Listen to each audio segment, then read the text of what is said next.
Fala galera, agora eu vou mostrar o Angry Bird que eu comprei no McDonald's e vou começar pelo Red, que foi o primeiro que eu comprei.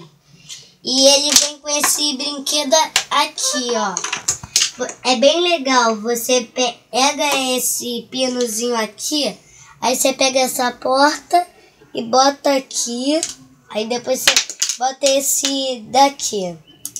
E o legal também é que ele é igualzinho do filme do Angry Bird, que eu vou ver na segunda. Aí você só faz pra você atirar ele, é só você apertar esse botão aqui, ó. Aí você atira e ele derruba. O amarelo é a mesma coisa, só você montar aqui. Só que ele vem com um porco vestido de pirata.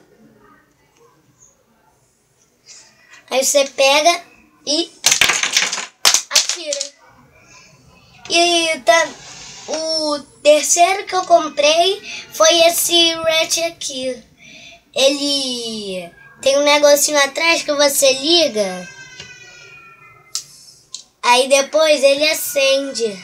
É bem legal. Aí você aperta aqui, ó. Aí você aperta bem aqui, aí acende. É bem legal esse Red aqui.